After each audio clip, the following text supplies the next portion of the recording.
Hey everyone, welcome to today's video. My name's Stephanie, and today we are going to be going over all the manis that I actually wore in the month of July. So without further ado, let's just get into it.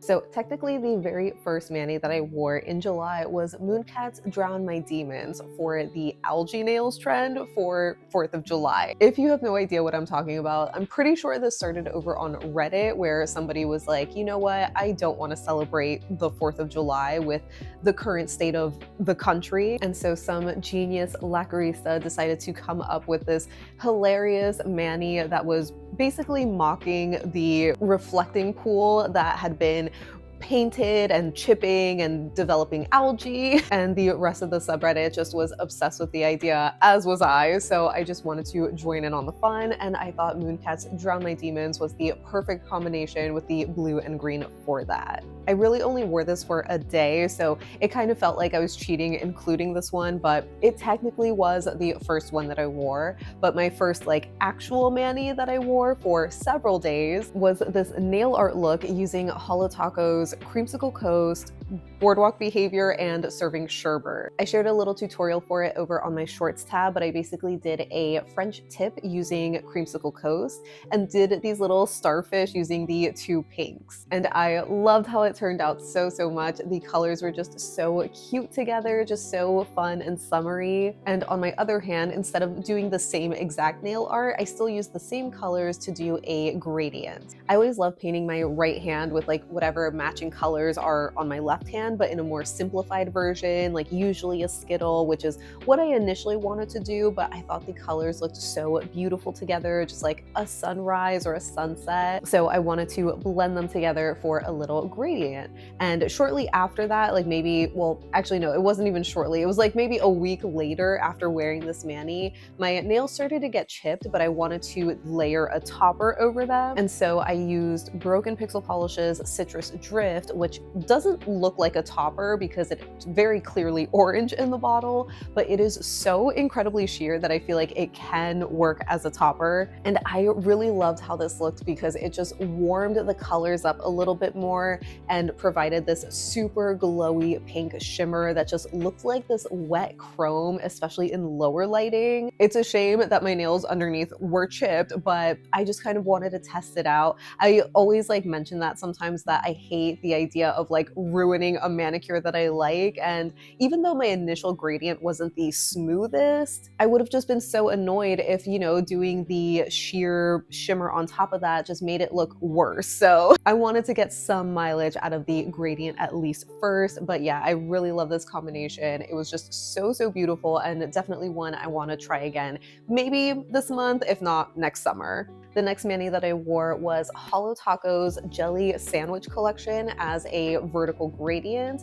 with Holo Taco's Butterfly Taco sandwiched in between. If you watched my somewhat recent video on comparing different brands' rainbow jelly lineups, this is where I initially tried that combination. And at that point, I had also been wearing KBShimmer's Ferris One of All, or is it Ferris of Them All? I always get it confused. I feel like I was saying Ferris of Them All, but it's actually Ferris One of All.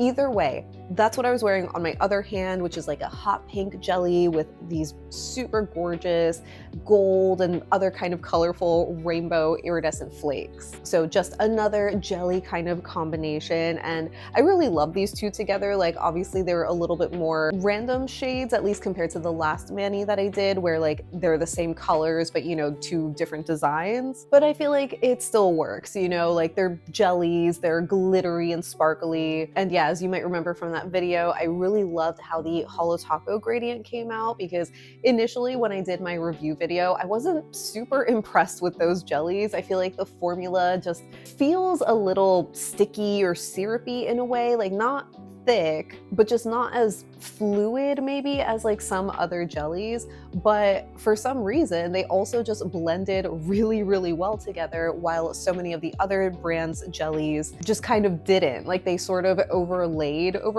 overlapped over one another, sort of creating a striped look as opposed to, being nicely blended out, at least when it comes to a vertical gradient, because I've obviously done a couple of jelly smoosh manis before using Cirque or Crack compact, and I feel like they blended pretty nicely. But when it comes to a vertical gradient, Holo Taco was really impressive. So I don't know, maybe their syrupy kind of finish actually worked better for that. And they also looked amazing with the jelly sandwich effect. Like, I loved how Butterfly Taco looked there, even though initially I thought it was maybe a little too sheer compared to some of the other brands. Once I was like actually wearing it, I was like, okay, wait, like this still looks really good. Unfortunately though, I ended up getting injured on my middle finger, which you might remember from that video. So if you already heard it, just skip 10 seconds. But basically, I pretty much bent my nail backwards, which is insane, horrible, I know. Incredibly, didn't break.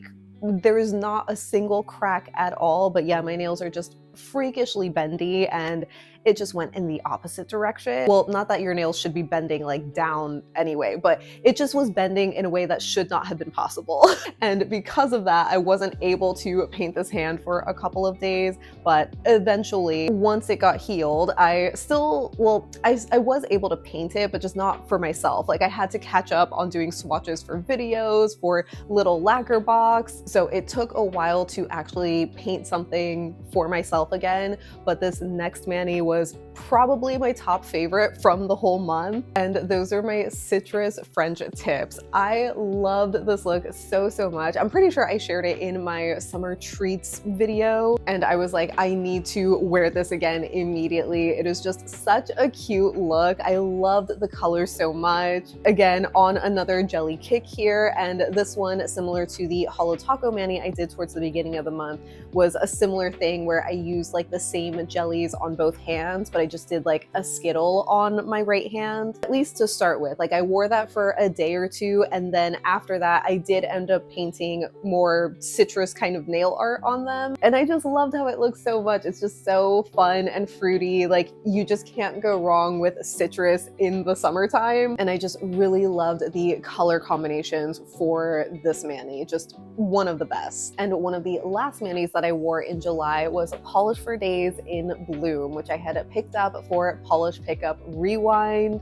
This, I believe, was available in their shop directly. I had grabbed like a couple of other polishes from PPU, but I feel like those are more springy, like Thousand Stars, and the glam polish, I think Swift Wind, which is the glitter topper, and they look gorgeous, but I just don't really feel like wearing those right now. But thankfully, In Bloom was just such a perfect like late summer kind of vibe. It sort of has this orchid purple base color with a really intense, glowy, fiery shimmer. And I shared it pretty recently as well on my shorts tab, mainly for comparisons, because it kind of was looking familiar to other fiery sunset kind of shimmers, and I just have a type, okay? I know a couple of other people mentioned picking up In Bloom, so hopefully you all wore it already or wear it soon, because it is so beautiful, especially for this time of year. And the last mani that I wore in July, surprise, surprise, are more jellies. On my left hand, I did a jelly gradient using LA Colors, Illusion, Oasis, and Wispy Blue, and Holo Taco's Butterfly Taco, because I was finally finishing up that rainbow review video,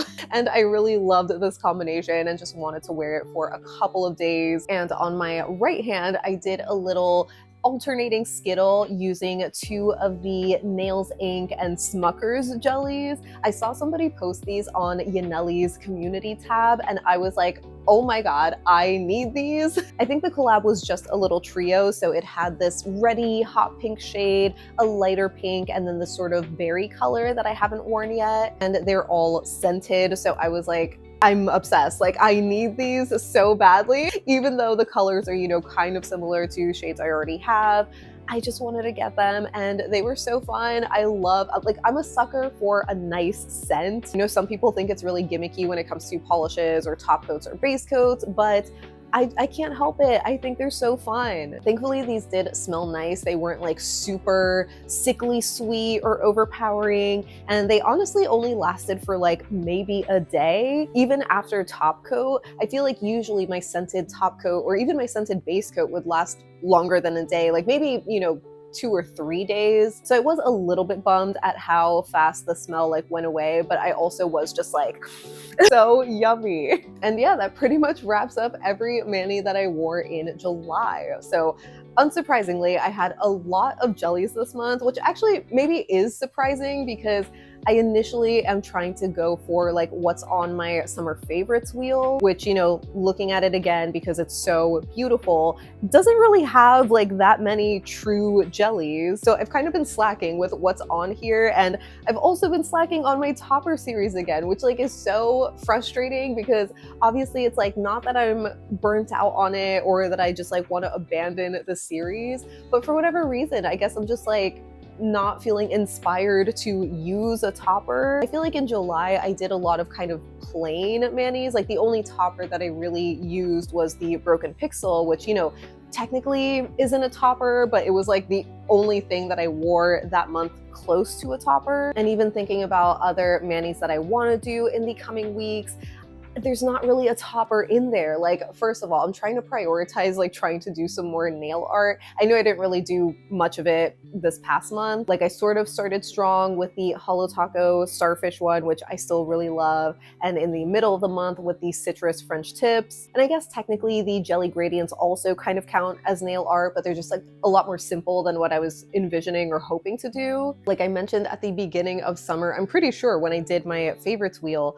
I'd want to do this like Bird of Paradise nail art. I want to do some mermaid nail art, which is why I have like some of the glitters on here. And while I guess technically I could add toppers to those kinds of manis, I don't know, in my mind, like when I think of my topper series, it's like a topper is the moment and not just like this sort of added thing at the end of like whatever nail art I'm doing.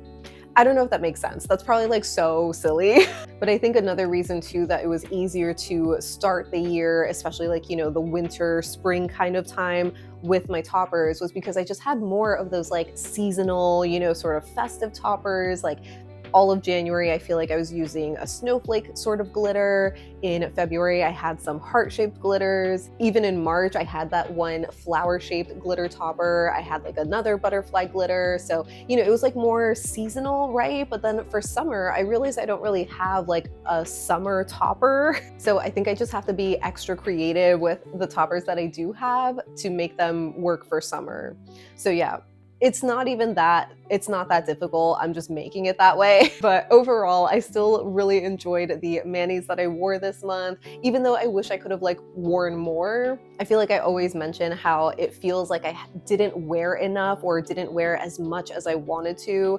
And I'm just already feeling that at the start of August, where there's so many like, you know, polishes I want to wear, nail art that I want to try, but there's only like a few weeks left and so many videos to do in between that it's just like hard to fit them in between all of these swatches that I do. I'm sure you already saw, but here's like, you know, a little sneak peek. It's already kind of chipping, but this is like my birthstone mani for August. But yeah, I really hope that you enjoyed looking at what I wore in July. Let me know what you wore and if you got through more of your summer rack or your monthly rack. I'm again hoping to hit a few more of these shades before summer is over, which for me is gonna be like September 1st, because once September hits, like this wheel is just not what I'm craving. So we'll see how it goes. But yeah, thank you so much for hanging out with me today. I hope you have a great rest of your day, and I'll see you in the next one. Bye.